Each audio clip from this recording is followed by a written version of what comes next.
এটি আল্লাহর ইচ্ছা এবং এই মর্যাদা নিরূপণ করেছেন আল্লাহ সুবহানাহু ওয়া তাআলা এবং রাসূল করিম সাল্লাল্লাহু আলাইহি ওয়াসাল্লামের হাদিসের মাধ্যমে আমরা জানতে পারি। আমল আখলাকের দিক থেকে নারী এবং পুরুষ উভয়ই সমান।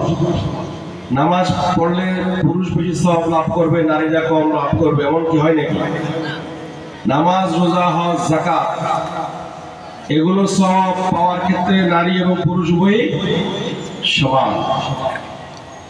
আবার নারী এবং পুরুষের শারীরিক কাঠামো এবং শক্তিমত্তার দিক থেকে পুরুষকে কিছুটা শ্রেষ্ঠত্ব দান করেছেন আল্লাহ। এটি কার ইচ্ছা? আল্লাহর ইচ্ছা। আবার কোরআন বলছে ওয়াকাদা রাব্বুকা আল্লা তা'বুদু ইল্লা ইয়াহু ওয়া বিল ওয়ালিদাইনি ইহসানা ইম্মা ইয়াবলুগান্না 'ইনদাকা আল-কিবরা আহাদুহুমা আও কিলাহুমা ফালা তাকুল লাহুমা উফ ওয়া লা তানহারহুমা ওয়া কুল লাহুমা কাওলান কারীমা واخفض لهما جناح الذل من الرحمة وقل رب ارحمهما كما ربياني صغيرا। আল্লাহ বলছেন আল্লাহর মর্যাদার পর আল্লাহ তার পিতামাতাকে, সূরা বনী ইসরাঈলের 23 নম্বর আয়াত, পিতামাতাকে আল্লাহ মর্যাদা দিয়েছেন। এখানে আল্লাহ বলেন তারা তোমার জীবন দশায় তাদের উভয় অথবা কোনো একজনকে যদি তুমি পাও তাহলে তাদের সাথে উফ শব্দ, বিরক্তি সূচক উফ শব্দ দাও। উফ ওয়ালা তানহারহুমা, উফ শব্দটা আল্লাহ কোট করেছেন কোরআনে। উফ শব্দটা বলবে না, তাদের সাথে মর্যাদা সহকারে কাওলান কারীমা, মর্যাদা সহকারে কথা বলবে এবং তোমাদের বিনয়ের ডানা বিস্তার করে রবের নিকট ফরিয়াদ করবে, হে রব, হে আমাদের রব, আমার পিতামাতা শৈশবে আমাদেরকে যেরকম লালন করেছেন আজ তুমি তাদেরকে সেরকম ভাবে রহম করো। এখানে কি নারী এবং পুরুষকে বড় ছোট করা হয়েছে? করা হয়। কিন্তু আল্লাহ রাসূল বলেছেন আল-জান্নাতু তাহতা আকদামিল উম্মাহাত, মায়ের পায়ের নিচে সন্তানের জান্নাত।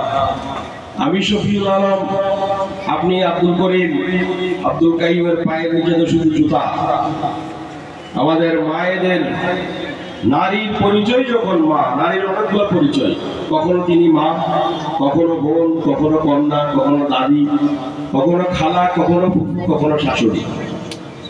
নারীর পরিচয় যখন মা, তখন আল-জান্নাতু তাহতা আকদামিল উম্মাহাত। এখানে কাকে মর্যাদা দেওয়া হয়েছে? নারীকে মর্যাদা দেওয়া হয়েছে। আল্লাহ রাসূল বলেছেন যে ঘরে প্রথম সন্তান কন্যা সন্তান তাদেরকে সুসংবাদ দিয়েছে এবং আল্লাহ রাসূল বলেছেন যার 3টা কন্যা সন্তান এবং তাদেরকে সঠিকভাবে লালন পালন করেছেন তিনি জান্নাতি। সাহাবা, উপস্থিত সাহাবাদের যার 2 জন কন্যা সন্তান ছিল তারা গিয়ে বলে ইয়া রাসূলুল্লাহ, যার 2টা কন্যা সন্তান বলল তার জন্য একই হুকুম। এখানে নারীকে মর্যাদা দেওয়া হয়েছে না? রাসূল করিম সাল্লাল্লাহু আলাইহি ওয়াসাল্লামকে এক সাহাবা জিজ্ঞেস করলেন ইয়া রাসূলুল্লাহ, আমার কাছ থেকে আমার পিতা মানে আমার কাছ থেকে সবচেয়ে বেশি মর্যাদা পাওয়ার হকদার কে? বলল তোমার মা। বলল ইয়া রাসূলুল্লাহ তারপর তোমার মা। তো ইয়া রাসূলুল্লাহ এরপর